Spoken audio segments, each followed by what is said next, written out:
Hey, buddy. Do you like dungeons? You can guess by looks of me that I do. I would even kiss a dungeon. Hell, I would fuck a dungeon. The more ancient, the better. And that's exactly what I have for you today. Wait. Where are you going, buddy? Where are you going? It's not about the fucking part. It's just about the game. It's just about the VR game that is called Ancient Dungeon. And I promise that I won't do anything overly dirty to it today. I'll just do a review, alright? We're just doing a review here. So, without any further ado, let's dive right in. Welcome to the Ancient Dungeon, a MetaQuest VR dungeon crawler that has a roguelite progression system. And what you will do in this game is go through these levels represented here. As you can see, I didn't beat the game yet, and I am yet to open one alternative location. Then you fight the monsters and you collect items represented here. And by doing so, you're gaining research points and open upgrades for your dungeon runs represented here. For example, you can get a healing item after a boss fight, or you can start to recognize and see hidden passages. Stuff like that. Gameplay modifiers.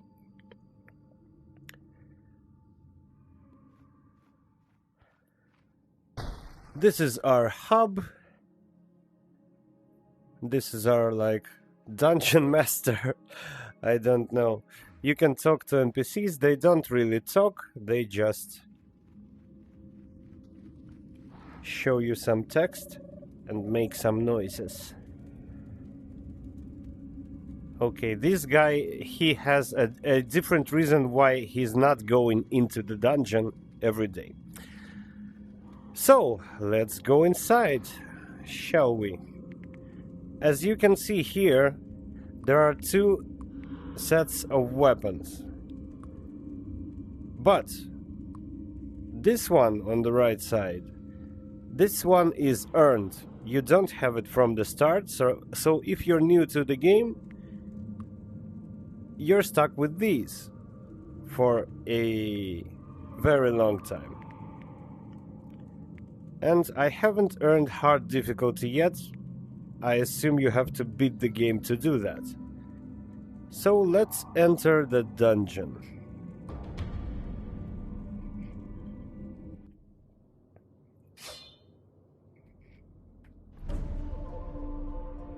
One second, please. Yeah. So don't let Minecraftish looks deceive you. This game is very hardcore.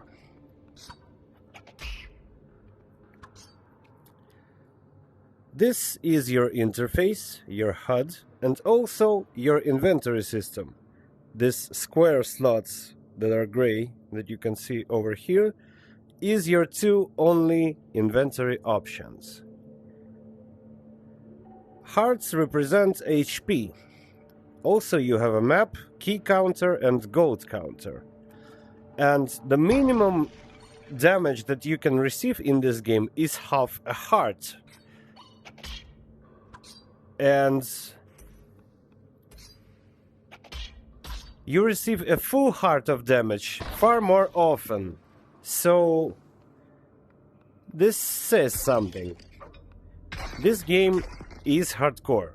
And despite having a comfort options, even vignette, though not very adjustable, it's not really developed with sitting game mode in mind. I mean, it has one, but if played properly, it's the kind of game that makes you sweat. It requires a lot of movement, gets very physical, but in my opinion it has a healthy balance. It strikes very healthy balance between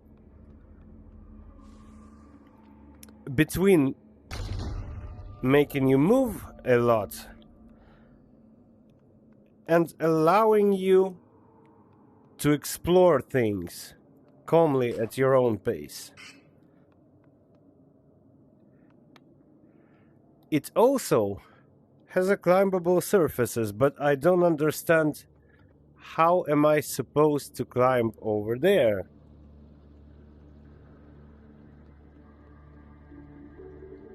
Yeah, I don't get it. I don't see any of these around. Just only this one. And this brings me to the next point. This game feels like it has true procedural generation. I mean, these days you can't be sure about things like that, but a lot of VR games, especially dungeon crawlers and roguelikes, they promise you procedural generation, but what you end up with is more often than not just the same tiresome rooms that are stitched together in different manner. Some games do it like really artistically well, like Blade and Sorcery does. I mean, you can see the trickery right away, but the locations are so beautiful that you don't mind. But this game, I bet it has true procedural generation. That would explain things like I've just witnessed with climbing stuff. Melee strikes cause additional damage after a short delay. I like that. Sounds like poison. I like poison. Let's see the in-game menu. So you can view your upgrades. You can see them here. And you can also see your overall stats here.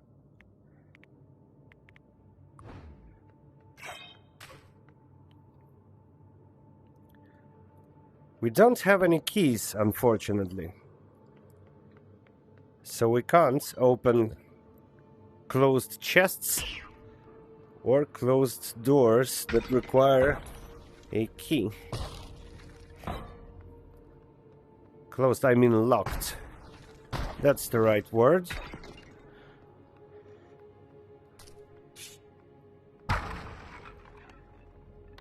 Another climbable surface is a ladder. So you see what I'm talking about. There's a lot of fighting, throwing things, climbing, so it's not a very comfortable game. It's pretty intense, but in a good way. As you can see here, game has a very decent physics engine. It's not like physics based, not in a way that, for example, Blade and Sorcery is, but it adds to the immersion.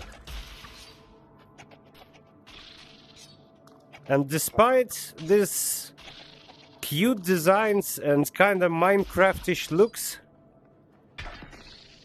this game does a fantastic job with its lighting, with its sound design. Background music is doing an awesome job with that, to show that you're participating in something dark, something grim. Just look at these zombie animations. Like, look at those guys.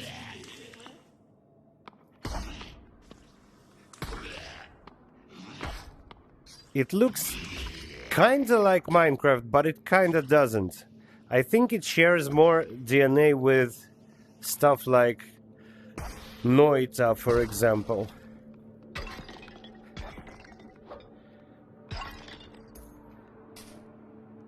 It's nowhere near the Noita on the Destructible side, though. As you can see, we have plenty of materials that you can interact with in destructive way as well, but it's not everything.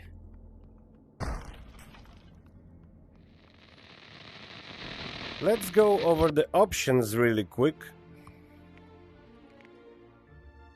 So, they're not very abundant, but they are very functional. We have smooth movement, teleport movement, and monkey movement from April Fool's event. I suppose it has something to do with like gorilla tag style of movement, but I have no idea. I haven't tried this even once. You can set your movement for left controller or right controller. You also have a turning mode, pretty standard settings, and we have snap turn, smooth turn, we have movement direction setting, and we have comfort vignette, but no additional options for the comfort vignette, and it's very slight, it's very subtle. So for the people with like mad problems with movement, it wouldn't help too much. In terms of graphics, we can just enable or disable shadow effects, which can have an effect on performance, for example on Quest 2. And in MISC we have standing or seated play mode, and in seated we have adjustable height offset, which is very nice. Speedrun stats for speedrunners, fast respawn mod, have no idea what this is.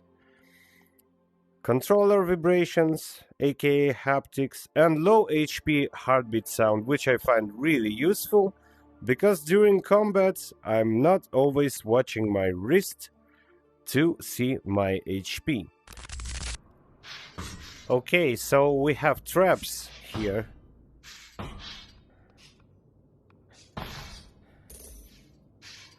You have to be very careful. As you can see, you don't have the whole body simulation. So... oh! So stuff like this can happen. Like you've just witnessed. In general, I have a pretty good understanding of hitboxes. Like, I spent, I think maybe 30 hours in this game. I think something around that. But if it's two traps that are really near each other, sometimes you just... okay, bad ear. Area maps are fully revealed. I don't want that. I want to have a good understanding of where I have been and where I have not been.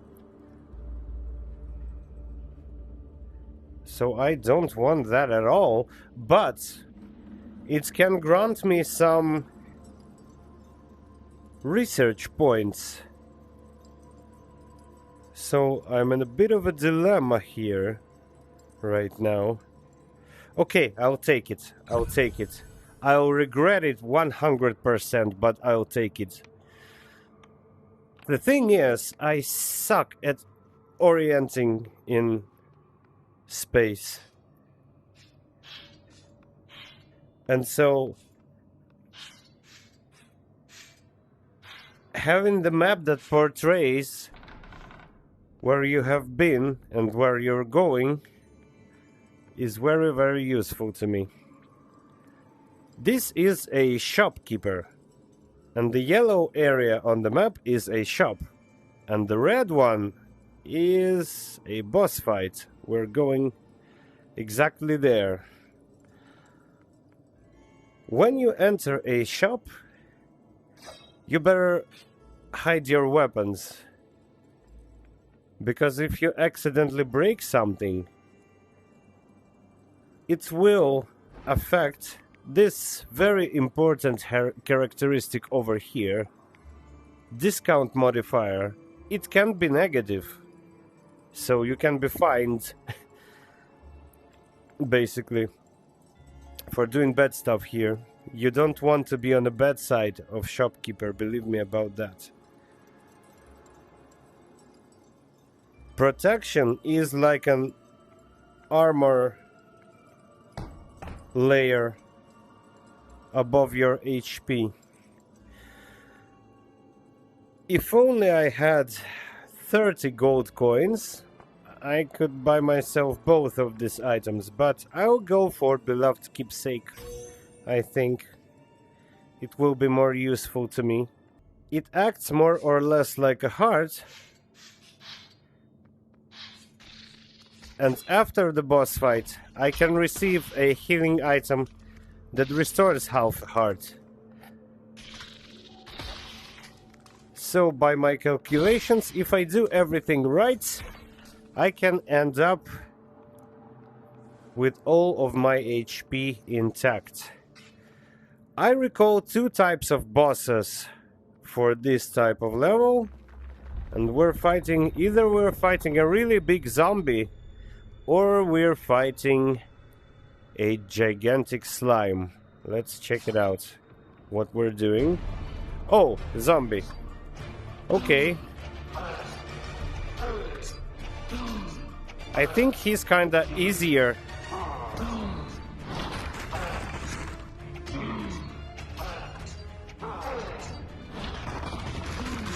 Because the slime has a nasty habit of summoning minions and being shielded when she did summon enough of them.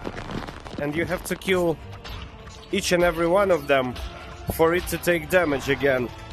And also, it has this dashing attack that is really hard to dodge. Movement in this game is very primitive.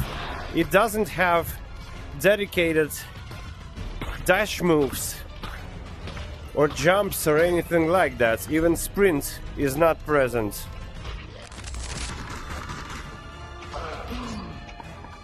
And through this one, you can basically cheese, as you see, with the throwing dagger.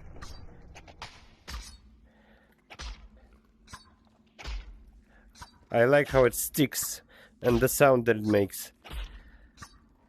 And the voxel blood is good too. It matches the theme.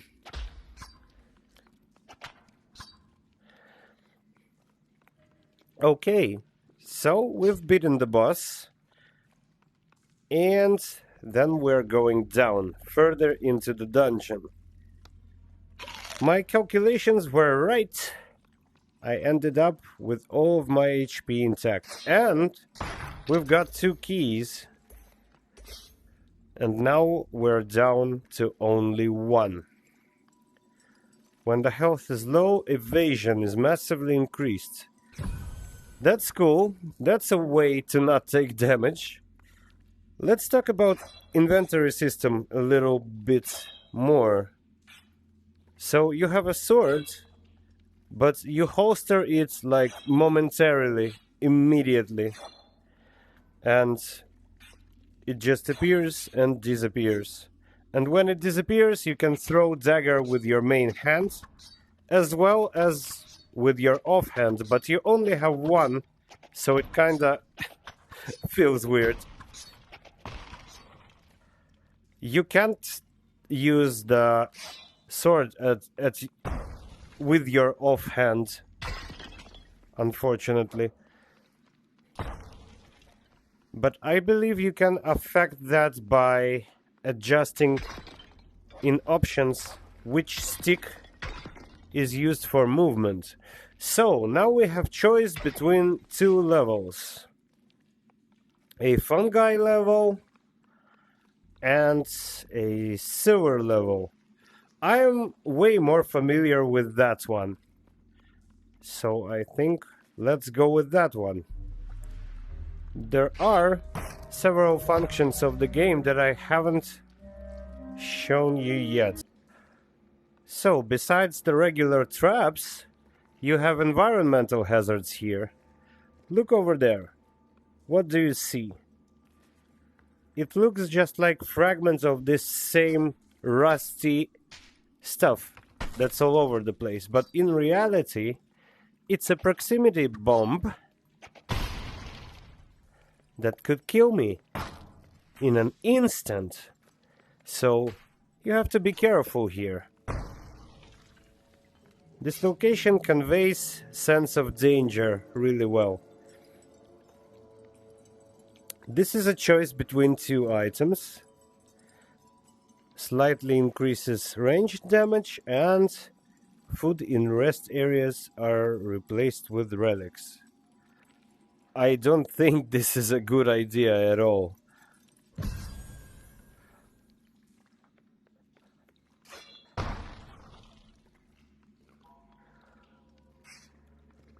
Can I change the angle of the sword? Well, not here apparently.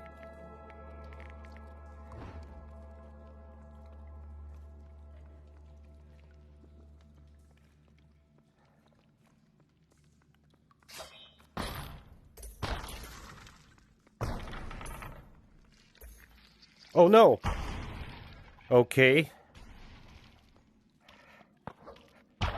At least I'd noticed that in time. So, as you can see here, each dungeon level is populated individually by some categories of monsters that are same, like slimes, but they do different stuff depending on which level they're on.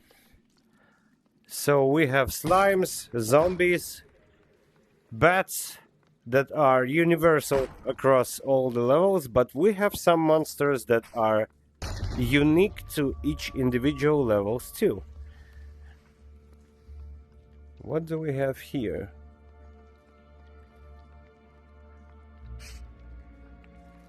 I have only one key.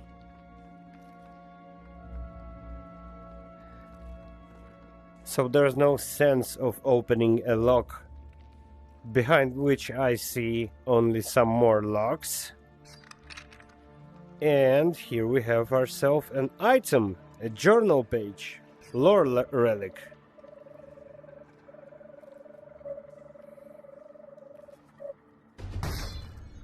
I've read a bunch of them, and they have reminded me of Darkest Dungeon. It's not that dramatic of a vibe here, but nevertheless you can feel the influence. Oh shit!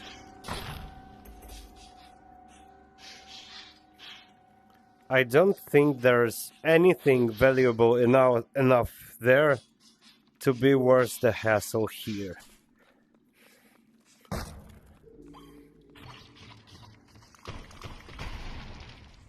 Well, there are also mushrooms, native to a mushroom realm, which makes sense. We're almost through with this level. And here we have a zombie that's unique to these kinds of locations. As you can see, when he does his dash attack, he's leaving a spore trail, and his corpse explodes into spores too. A very annoying kind of zombie.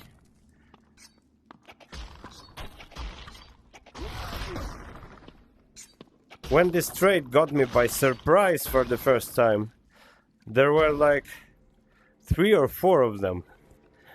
That was horrible.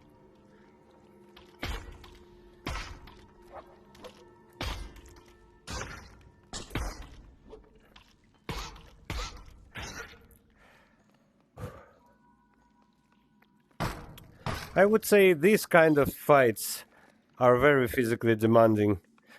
When you are surrounded by tiny monsters with hitboxes that are not that big, and you're forced to dance around them.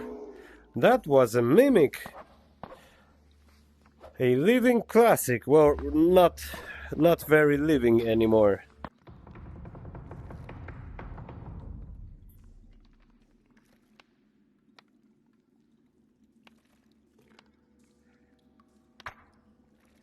Okay.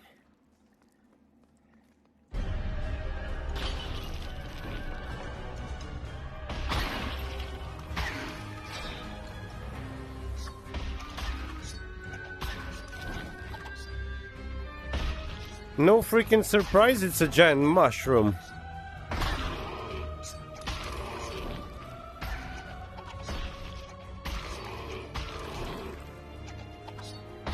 I mean, what else did we expect?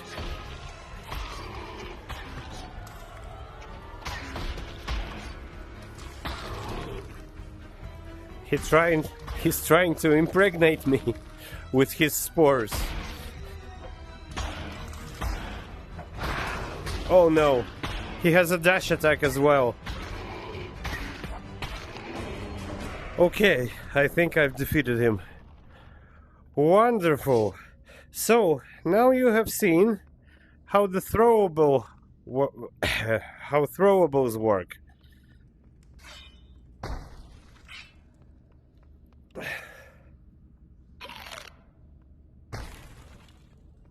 Is it an ear?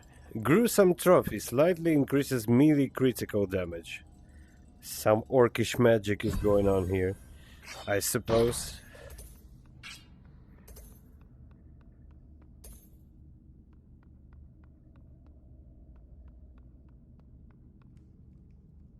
This is a blue torch. Marvel at its glorious beauty.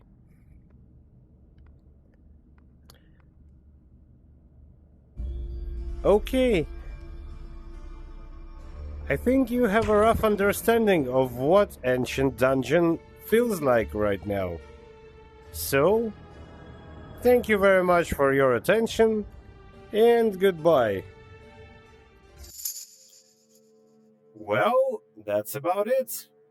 Ancient Dungeon is available on the MetaQuest store for $20 US. To me, it was worth every penny. I play it very frequently, I like this game very much. But, are you willing to pay this kind of price for this kind of product is entirely up to you. I was Walter the Jester, and I would greatly appreciate if you subscribe to my channel. If you like this video, please consider smashing a like button. And one more thing. Dude, did you show my videos to your cat already? Come on, I mean, how hard can it be? Do it. Just do it. I'm rumored to be very good for cats. And also, have yourself a nice day. Jester out.